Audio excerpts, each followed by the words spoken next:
পরবর্তী দিনে বাবা যেন যুব সমাজ এই হরিনাম সংকীর্তনে যেন সবাই এগিয়ে আসে। কারণ কেন বললাম, কীর্তনের প্রারম্ভে বাবা আগে আমার কমিটি দাদাদের প্রণাম দিতে হয়। কেন? শুধু আমি নয়, প্রত্যেকটা কীর্তনিয়ার কর্তব্য যে আগে কমিটিদের প্রণাম দাও। কেন? আগে জানতে হবে তারা বুঝেছে, তারা জেনেছে এটা কলিযুগ। আর এই কলিযুগে যাগযজ্ঞ নয়, ব্রত পূজা নয়, ধ্যান তপস্যা নয়, কলির জীবের মুক্তির পথ হলো একটাই, হরির নাম হরির নাম হরির নামৈব কেবলম কলম নাস্তেবা নাস্তেবা গতিরা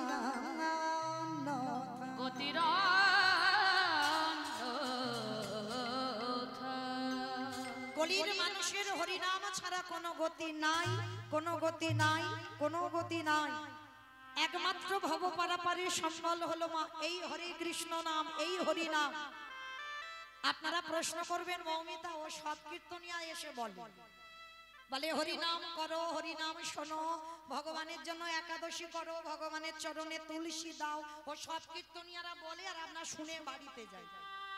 কিন্তু না, কীর্তন শুনলে হবে না, কীর্তন গাইলে হবে না বাবা।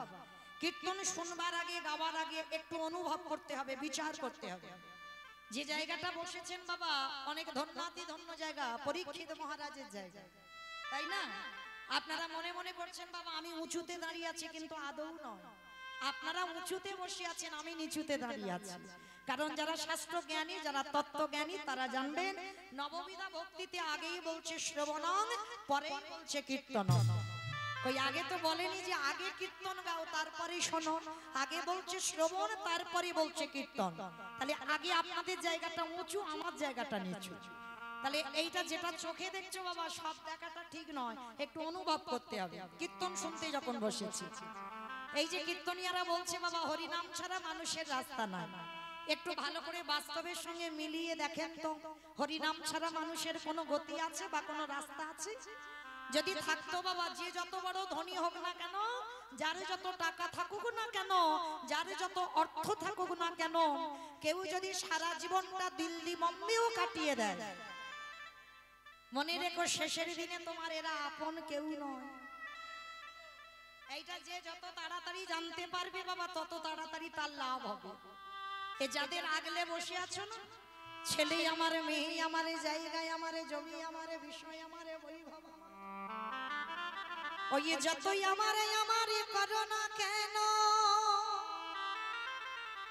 একেবারে যদি বাঁশি বেজে যায়, পড়ে থাকবে সরকারি খামার, এসেছো একা তুমি যাবে একা।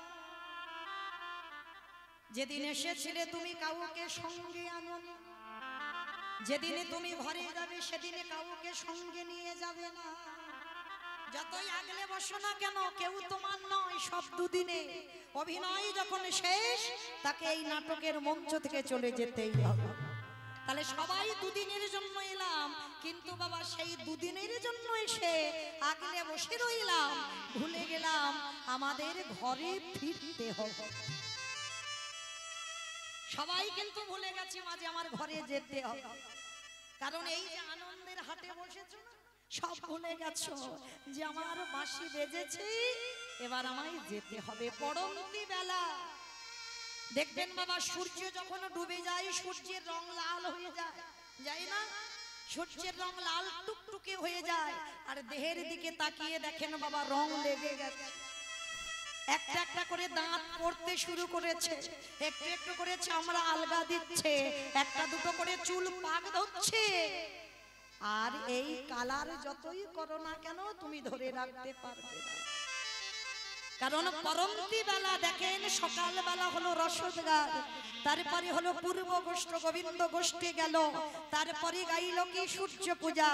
এইবার সেই যে সকালে গোষ্ঠী গেল, এবার তো ঘরে ফিরতে হবে, এবার ফেরার পালা, আর বেশি দেরি নেই গো।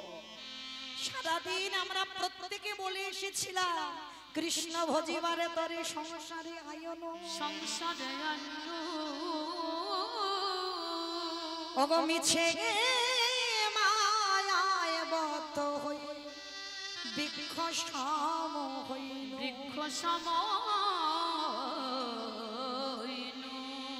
তবে মায়েরা যত আগলে রাখো না কেন কেউ তোমার চিরস্থায়ী নয়, সব দুদিনে।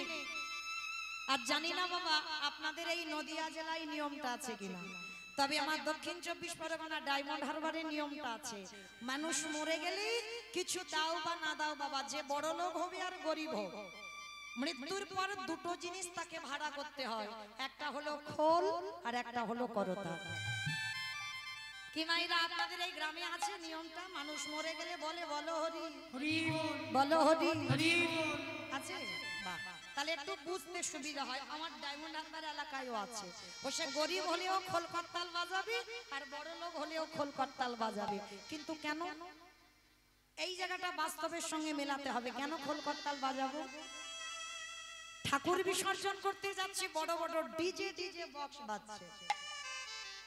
কি বাবা আপনাদের নদিয়া জেলায় বাজে তো ডিজে বক্স বিসর্জনের সময় নাচানাচি হয়? বাহ, তাহলে আপনাদের এখানেও হয়? মানে আমার এলাকায় এমন ধুমধাড়াক্কা বাজবে না, হাট যেন ব্লক হয়ে যাবে। এখন বিসর্জনে হচ্ছে বাবা, এমন বাজবে রাত্রিবেলা তুমি ঘুমাতে পারবে না, ঘর যেন থরথর করে কাঁপছে। তাহলে এই জায়গাটা বাস্তবের সঙ্গে মিলান। ঠাকুর বিসর্জন করতে যাচ্ছ তখন বড় বড় ডিজে বক্স বাজিয়ে যাচ্ছ, আর আমাদের দেহটা যেদিন বিসর্জন হবে সেদিন কি একটা ডিজে বক্স বাজিয়ে গেলে হতো না? হচ্ছে না কেন? পিছনে কি একটা লরিতে করে বক্স বাজিয়ে গেলে হতো না? মরাটা আগে যাবে, একটু পিছনে বক্স বাজিয়ে যাবে, কিন্তু হচ্ছে না। কেন হচ্ছে না? এই জায়গায় চৈতন্য মহাপ্রভু শিক্ষা দিলেন, ওরে কলির জ্ঞানন্ধজি ভালো করে পিছনে তাকিয়ে দেখ, এসেছিস একা যাচ্ছিস একা, আর তোর সাথ দিচ্ছে কে? এই হরি নামে যাবে। আমাদের পচা দেখো যা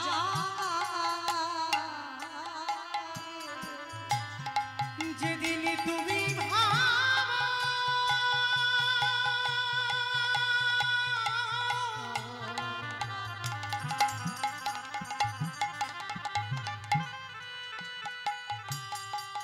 যেদিন তুমি ভাবা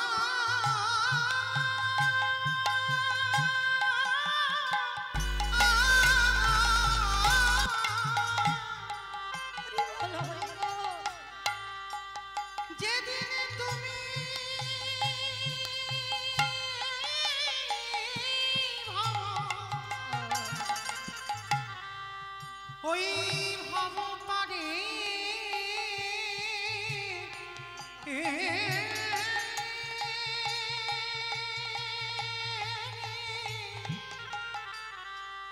পারে যা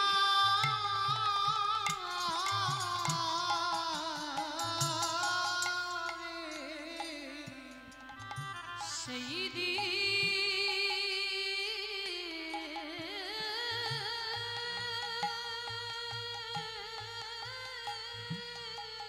হরি বল হরি বল সেই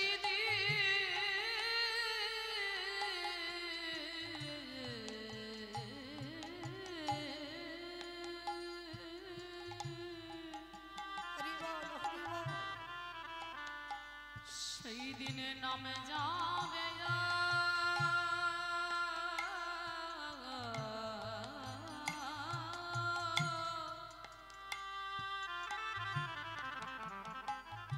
আর এই পচা দেহ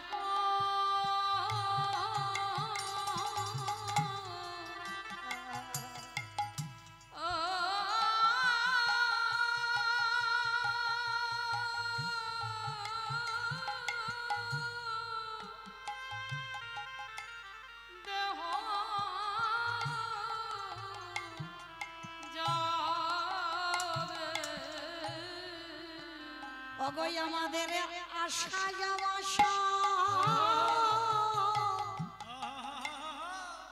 সব বিফল হলো, 84 লক্ষ জনে ভ্রমণ করে আমাদের কৃষ্ণ ভজন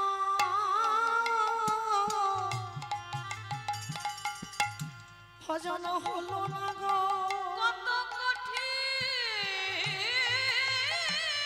পাশা গলে গেল। আমরা শুধু এলাম খেলা, ভব ছেড়ে চলে গেলাম। মনে বাসনার গল্ল না রে। হে দয়াল তাই তো আগে ভাগে আমি তব চরণে জানাই দিলাম। আমায় চরণ ছাড়া করো না রে।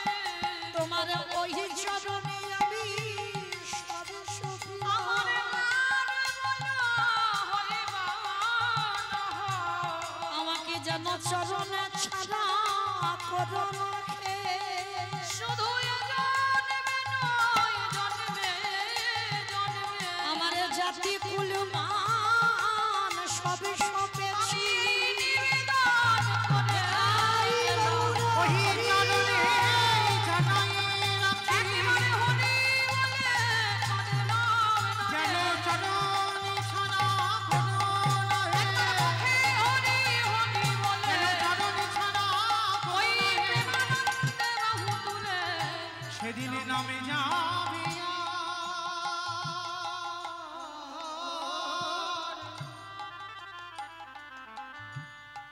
এই পচা দেহ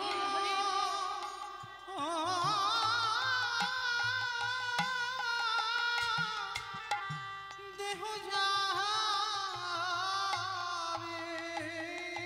আমাইরা ওই জন্য পৃথিবীতে সবাইকে ভুলে যাব, কিন্তু একজনের চরণ যেন জীবনে কোনোদিন ভুলে যাব না।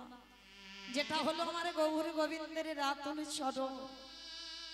আমার ওই ছেলেটা বড় ভালোবাসার কাঙাল গো। আমার ওই ছেলেটা বড় প্রেমের কাঙাল। কোনোদিন বলেনি আমাকে শ্বেত পাথরের মন্দির গড়ে দাও। কোনোদিন বলেনি আমাকে দামি দামি রজনীগন্ধার মালা দিয়ে সাজিয়ে দাও। কোনোদিন বলেনি আমায় দামি দামি পোশাক পরিয়ে দাও। ভগবান ভক্তের কাছে একটাই বস্তু চেয়েছে, ওরে কলির জ্ঞানন্ধজি। সারা দিনের মধ্যে যদি একজন ভক্ত আমার চরণে বসি, যদি একেবারে নয়নের জলে যদি একেবারে বলতে পারে কৃষ্ণ তোমার গোলামে বলে, আমি ভগবান হয়ে পৃথিবীর যে প্রান্তে থাকি না কেন, আমি যে ভক্তের দাঁড়ি,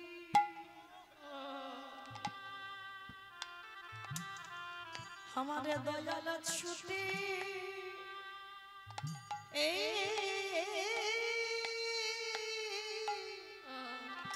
छुटिया হা কৃষ্ণ নিতাই গৌর হরি বল, হরি বল, হরি বল।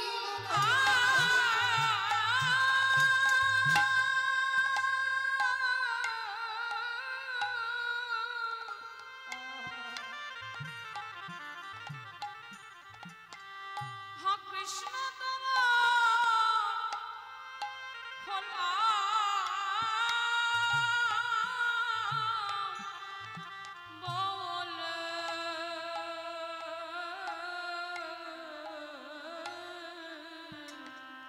ও যে ভাগে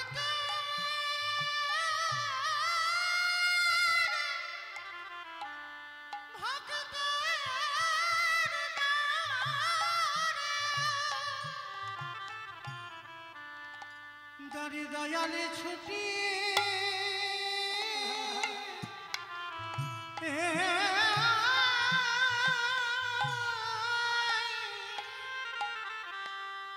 ছুটিয়া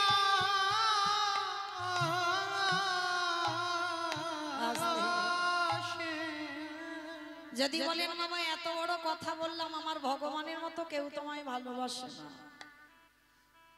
যে যতই বলুক না কেন আমি তোমায় জীবন দিয়ে ভালোবাসি না। সবটাই মিথ্যা বাবা। প্রত্যেকের ভালোবাসায় কিছু না কিছু স্বার্থ থাকে, শুধু একজনই ভালোবাসি নিঃস্বার্থ ভাবে, যেটা হলো আমার বিশ্বের স্রষ্টা মালিক ভগবান। যদি বলো কেন, আমাদের আসবার আগে বাবাজি আমাদের কথা ভেবে রেখেছে। তার মতো বন্ধু বা তার মতো বান্ধব কি আর কেউ আছে? আমাদের আসবার আগে কে ভেবেছে বলেন? আপনারা প্রশ্ন করবেন মৌমিতা, আমার মা তো ভেবেছে, কারণ আমি জন্ম নিয়েছি, মার কোলে বসেছি, প্রথম মাতৃদুগ্ধ পেয়েছি, তার মানে মা আমার জন্য ভেবেছে বলে না। তোমার জন্য যদি তোমার মা ভাবতো, তাহলে তো বাবা আমরা এতজন মা আছি, আমিও একজন মা। তাহলে এই যে আমরা মা হয়েছি তারাই জানি, সন্তান গর্ভে 5 মাস বয়স হয়, মাতৃস্তনে দুগ্ধ আসে, তাহলে দুগ্ধটাকে মা নিজে নিজে তৈরি করলো না। তাহলে কে দিল? গ্রাম প্রতিবেশী, আত্মীয় স্বজন, বন্ধু বান্ধব? না। তাহলে দিল কে? বিশ্বের স্রষ্টা মালিক ভগবান। তাহলে একদিনের একটা বাচ্চা জন্ম নিয়ে সে কি খাবে? ওই স্তনদুগ্ধটা কিভাবে তৈরি হবে আজ পর্যন্ত কোনো বৈজ্ঞানিক ভাবেনি বাবা। কতটুকু লবণ, কতটুকু মিষ্টি, কতটুকু টক, কতটুকু তিতো, কতটুকু ঝাল, কতটুকু ঠান্ডা, কতটুকু গরম দিলে একটা স্তনদুগ্ধ তৈরি হয়, আজ পর্যন্ত কোনো বৈজ্ঞানিক ভাবেনি। ভেবেছে বিশ্বের স্রষ্টা মালিক ভগবান। তাহলে লক্ষ্য করে দেখেন বাবা, তার মতো বন্ধু, তার মতো দিনের দয়াল আর কি কেউ আছে? তবে একটা কথা মা, ভজন যদি করতে হয় সকাল সকাল নামতে হবে, বেলা গড়িয়ে গেলে ভজন হবে না। হরি বল হরি বল। শিশুকালে কৃষ্ণ ভজে কৃষ্ণ পাবার আসে, কৃষ্ণ পাবার আসে, ওগো যৌবন কালে কৃষ্ণ ভজে আসে বা না আসে, আসে বা না আসে, ওগো বৃদ্ধ কালে কৃষ্ণ ভজে জমের পর আসে। আমা বুঝতে পেরেছো? যেমন কুড়ি ফুলের সেবা হয় না, বাসি ফুলেও সেবা হয় না। হয় কি? কুড়ি ফুল দিলে সে গোবিন্দ সেবায় লাগে না, বাসি ফুল ঝরা ফুল দিলে গোবিন্দ সেবায় লাগে না। আর গোবিন্দ সেবা দিতে গেলে কোন ফুল দরকার বাবা? ফোটা ফুল, মানে আজকের ফুটেছে সত্য পুষ্পটিত ফুল, ওই ফুল গোবিন্দ সেবায় লাগে। তত্ত্বের দিকে একটু বোঝে। কুড়ি ফুল মানে বাল্যকাল, বাল্যকালে ভজন হয় বাবা, সেবা পূজাও হয়, কিন্তু তৃপ্তি পাওয়া যায় না, শান্তি পাওয়া যায় না। আর বার্ধক্যকাল মানে ঝরা ফুল, বাসি ফুল, দন্ত পড়ে যাবে, কেশ পেকে যাবে, চামড়া আলগা হবে। দেখবেন বাবা বয়স হলে স্নান করে যে ঠাকুর ঘরে বসে একটু আহ্নিক করবে না, সে অলস হয়ে যাবে, শরীর ভালো লাগবে না, ঘুম পাবে। একটু একাদশী করবে, বেশিক্ষণ না খেয়ে থাকতে পারবে না, ওই বয়সে সেবাই লাগে না। তাহলে সেবা দিতে গেলে ফোটা ফুল, আর ফোটা ফুল সম আমাদের এখানে যাদের যাদের যৌবন বেলা হয়েছে,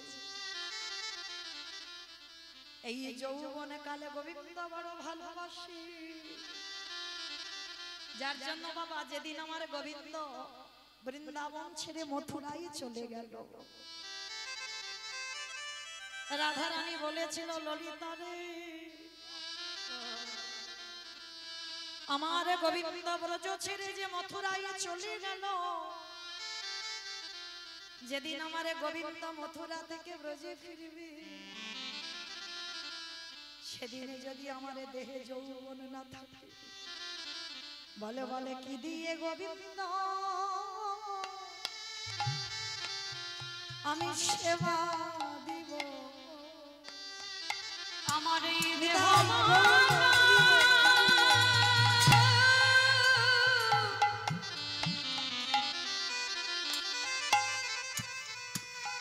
আমার এই দেহ যদি শুকয়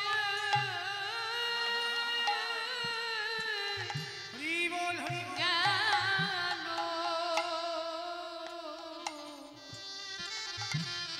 ওরে ললিতা রে,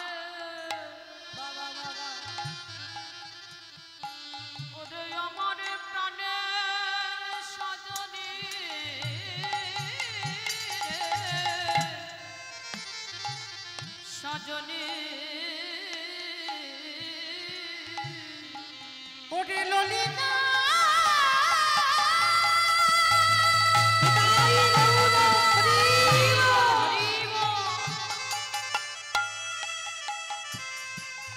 ওরে মরা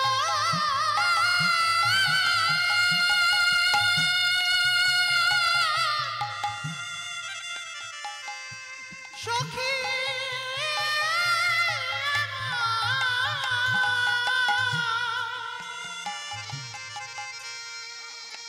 তোরা একেবারে বলে দেবে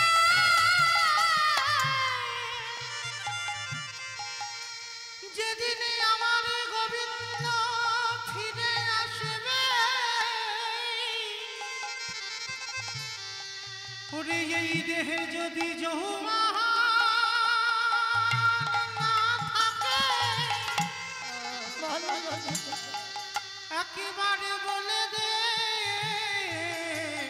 মরম সখী আমার সেদিন কি দিলে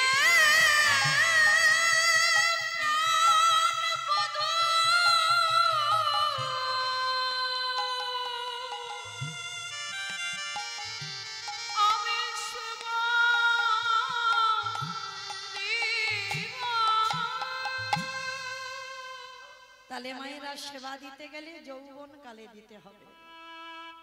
আর আমার গোবিন্দ এই যৌবন কালটা বড় ভালোবাসে, তাই চরম ধরে বলে যায় পৃথিবীতে সবাইকে ভুলে যাব, আমার গোবিন্দ চরম যেন কোনোদিন ভুলে যাব। ওই ভালোবাসাটাই কোনো ছাওয়া পাওয়া থাকে না গো, একেবারে নিঃস্বার্থ ভাবে ভালোবাসি। কোনোদিন বলবে না, দেখবে তুমি হয়তো একদিন খেতে দিতে দেরি করেছ, যারা আমরা ভগবানকে অন্ন ভোগ লাগাই, ভগবানকে সেবা দিতে গেলে 12টার মধ্যে ভোগ লাগাতে হবে।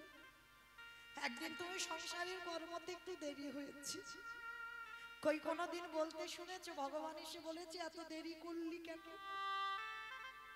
কিন্তু তুমি তোমার স্বামীর জন্য রান্না দেরি হোক, ছেলের জন্য রান্না দেরি হোক, কৈফিয়ত দিতে হবে এত দেরি হলো কেন। যদি একটু তরকারিতে লবণ দিতে ভুলে যাও, কৈফিয়ত দিতে হবে। কিন্তু আমার ওই ছেলেটা কোনোদিন কিছু বলবে না। একদিন যদি খেতে না দিয়ে কোথাও চলেও যাও, তবু কিন্তু ছেলেটা বলবে না কিরে আমাকে খেতে না দিয়ে গেছিলিস কোথায়। ওর কোনো চাহিদা নেই, ওর কোনো বাইনা নেই, ও তো শুধু ভক্তের কাছে একটা জিনিস চেয়েছে, আঁচল পেতে। তোরা কে কি দিল আমি দেখি না, সোনার থালাই দিল কিনা, রূপোর পাত্রে দিল কিনা, ফল না পেয়ে যদি আমায় কেউ পাতা দেয়, পাতা না পেয়ে যদি কেউ আমায় জলে দেয়, জল না পেয়ে যদি কোনো ভক্ত কিছু না দিয়ে চোখের জল আমার চরণে দেয়, আমি যে সারা জীবন আমি তারে দাসী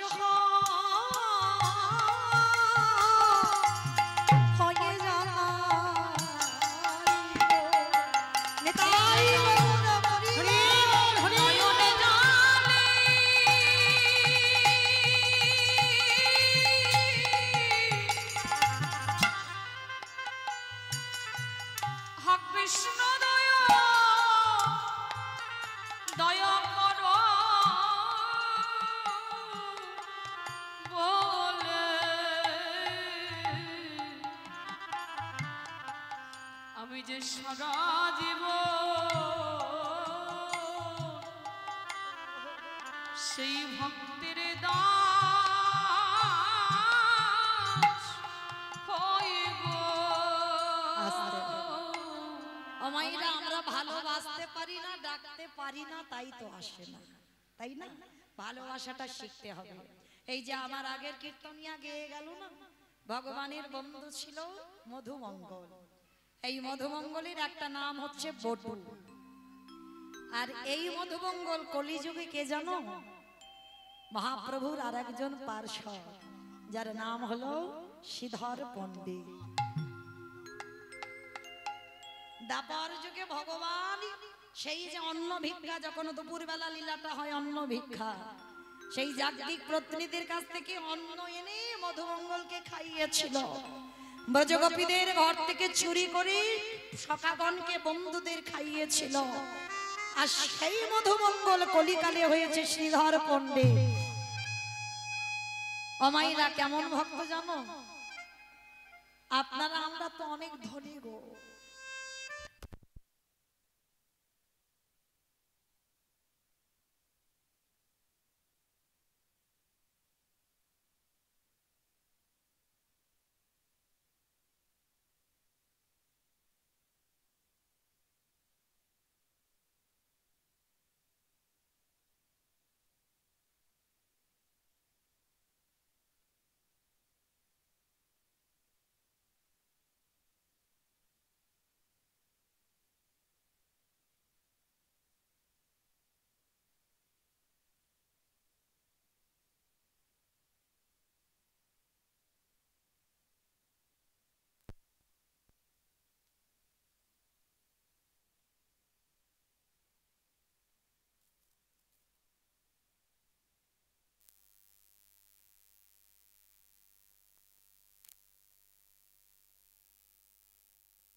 নেতাই গৌর কৃষ্ণ প্রেমানন্দে হরি বল হরি বল হরি বল। যেই যে শ্রীধর পণ্ডিত মা, একটু মন প্রাণ দিয়ে শ্রবণ করবেন। ভক্ত কাকে বলে, ভক্তের স্বভাব, ভক্তের চরিত্র কেমন হওয়া উচিত। এই শ্রীধর নবদ্বীপের মাটিতে কি বিক্রি করতে জানো বাবা? আপনারাও অনেকে ব্যবসা করেন, কিন্তু অনেক অনেক ভক্ত আছে বাবা, তারা শুধু ব্যবসাই করতে জানে, তাদের হাত থেকে বাবা একটু জল পর্যন্ত গলে যায় না। গোবিন্দ সেবায়, ভগবত সেবায় কিছু দান করে না। আস্তে মা, আস্তে আস্তে, কথা নয় গো, আস্তে। তো এই শ্রীধর পণ্ডিত, এই শ্রীধর পণ্ডিত কি বিক্রি করতে জানো? কারণ এতটাই অভাবী ছিল, শ্রীধর বিক্রি করতো বাবা থোর, কচু, কলা, মোচা, লাউ। মানে মনে রাখবে বাবা, যেগুলো আমাদের খুব একটা পছন্দের নয়। কি গো মাইরা, রাস্তার পাশে ডুমুর হয়ে আছে, ভালো লাগে? ভালো লাগে না। থোর, কচুর ঘন্ট, মোচার ঘন্ট, লাউয়ের পায়েস, এইগুলো কিন্তু আমার ভগবানের মহাপ্রভুর খুব প্রিয়। যদি আমার কোনো ভক্ত একটু করে দেয় না, আমার ভগবান বলে আমি সারা জীবন তার দরজায় ভক্তি হয়ে যাই। কারণ আমাদের ছেলেরা যেটা যেটা ভালোবাসে সে তো বলতে পারে, তাকে করে খাওয়ায়। আর আমার ওই ছেলেটার কোনো বায়না নেই গো, কোনোদিন বলবে না যে আমাকে একটু লাউয়ের পায়েস করে দাও, মোচার ঘন্ট করে দাও, ডুমুরের তরকারি করে দাও, চুকোর তরকারি করে দাও, কেউ বলবে না, কোনোদিন কারোর কাছে বলবে না, ওর কোনো তো মাইনা নেই। কিন্তু যদি কোনো ভক্ত দেয়, ভগবান বললেন সারা জীবন আমি তার ঘরের দাস হয়ে যাই। তা প্রত্যেকদিন ওই নবদ্বীপে শ্রীধর বিক্রি করত থোর, কচু, কলা, মোচা।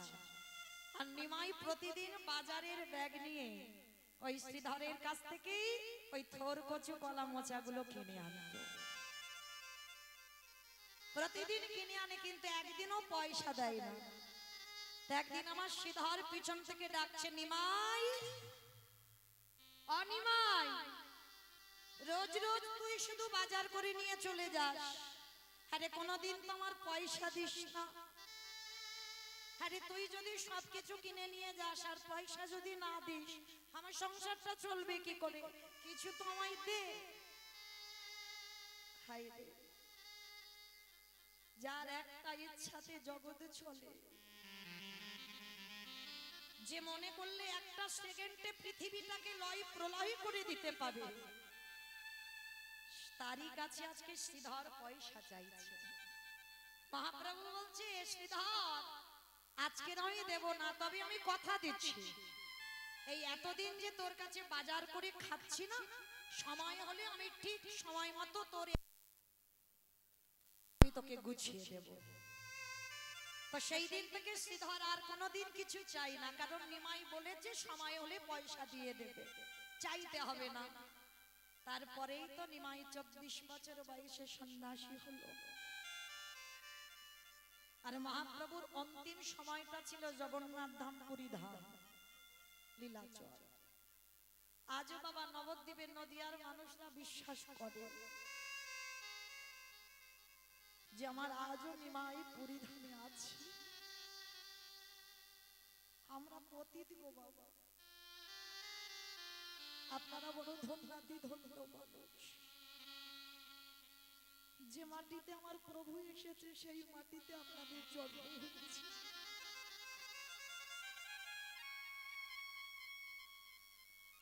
হে জন্মে তো হলো না,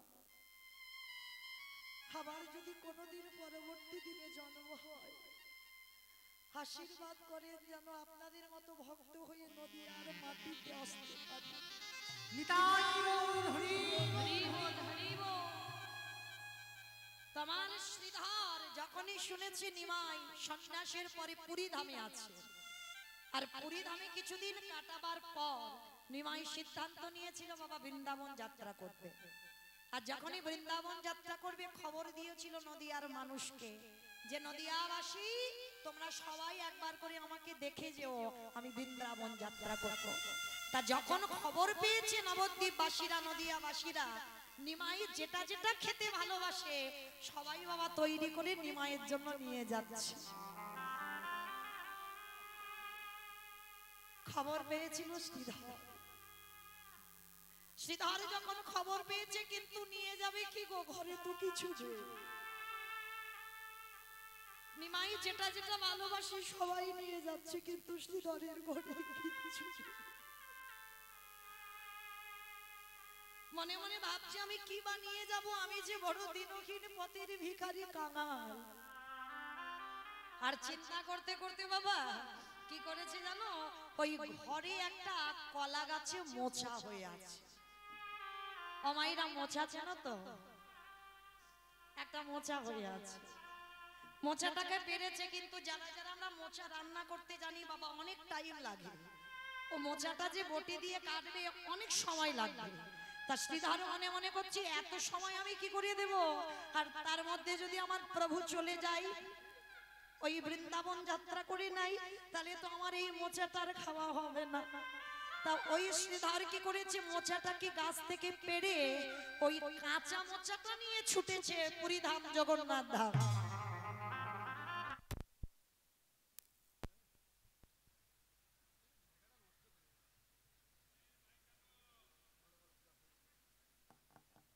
জানি না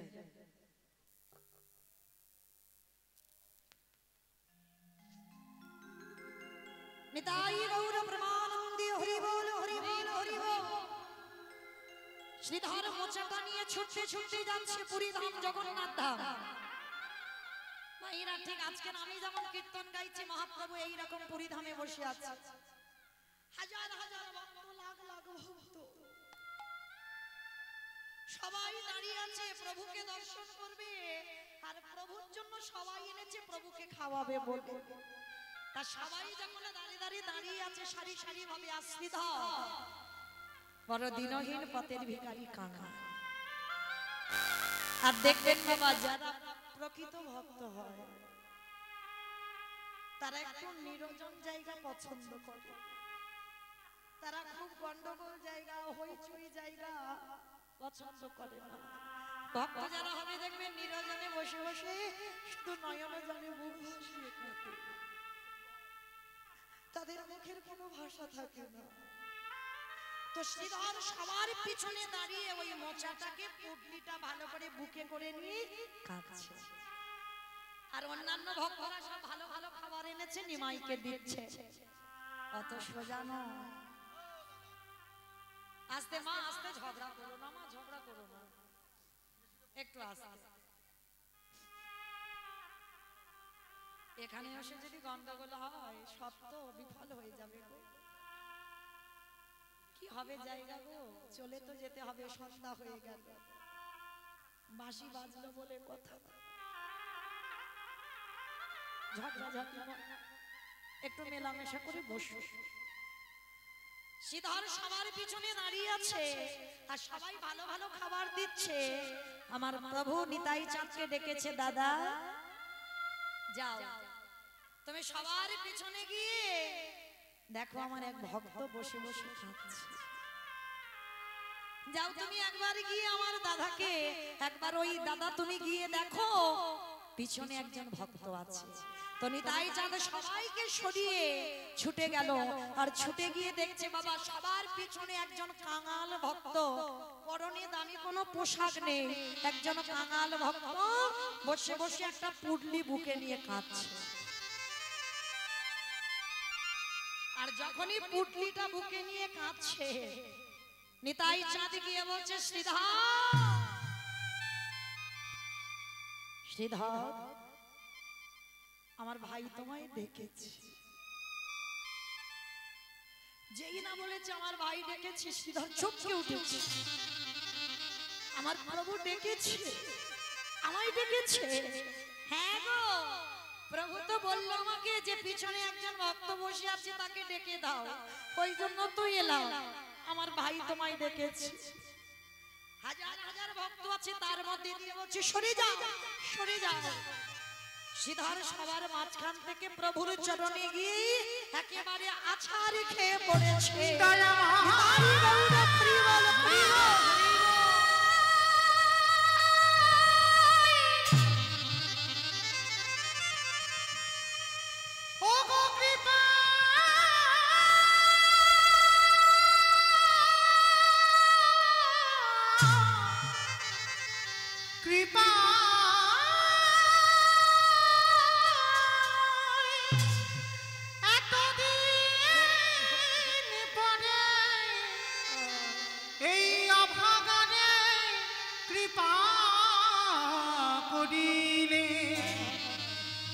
তুমি নাকি ভক্তে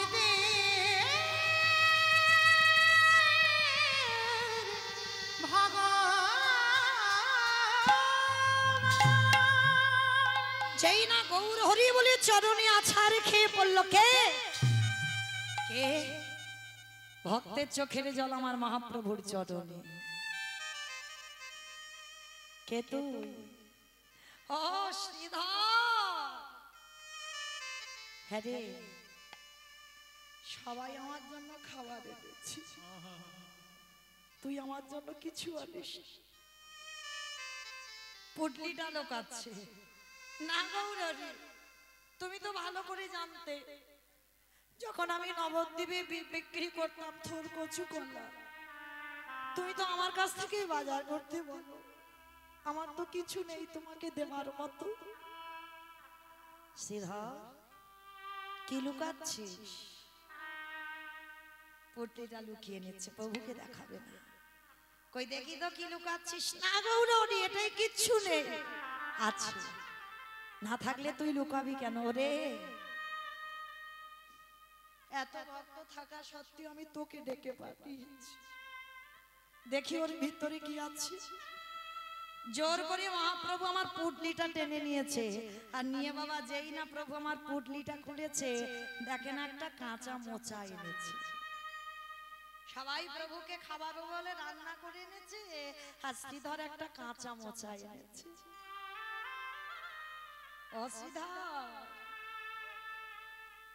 আমি যে মোচার ঘন্ট খেতে বড় ভালোবাসি, আর তুই মোচাটা রান্না করার সময় পাস, মোচাটা আনলি রান্না করার সময় পাসনি গৌরী। এই মোচাটা রান্না করতে গেলে যে দেরি হয়ে যেত, আর যদি তুমি চলে যেতে তাহলে তো তোমার দর্শন হতো না। ওই জন্য আমি কাঁচা মোচাটা নিয়েই ছুটে চলে এসেছি। শ্রীধর শোন, আজকের আমি বৃন্দাবন যাব না। প্রভু তুমি যাবে না কেন? তুমি যাবে না শ্রীধর, তুই নিজের হাতে এই মোচাটা রান্না করবি, কে বলেছে ভগবান খায় না?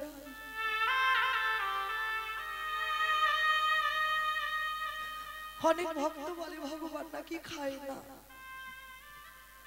কি গো মা, সত্যি খায় না? খাই গো খায়। দেওয়াটা জানতে হবে, দেওয়াটা শিখতে হবে, তবে তো ভগবান খাবে। আমি তোর এই মোচাটা খাবো, তারপরে যাব, তুই নিজের হাতে রান্না করবি।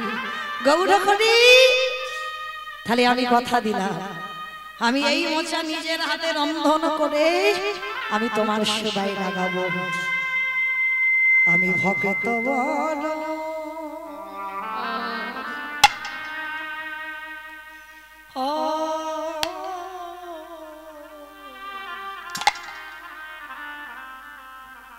ভালো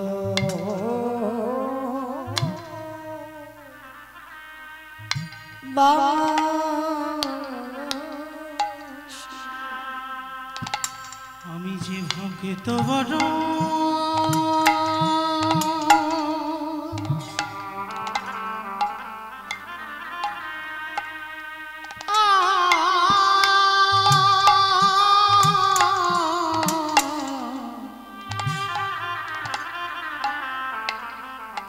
বড় ভালো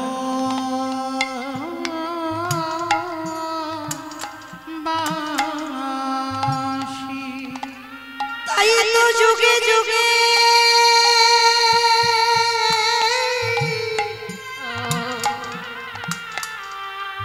আমি ধরায় ছুটে আসি। আমি যে ভক্ত বড়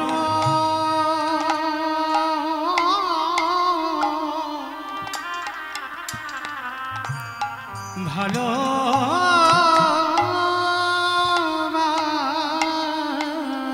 আস্তে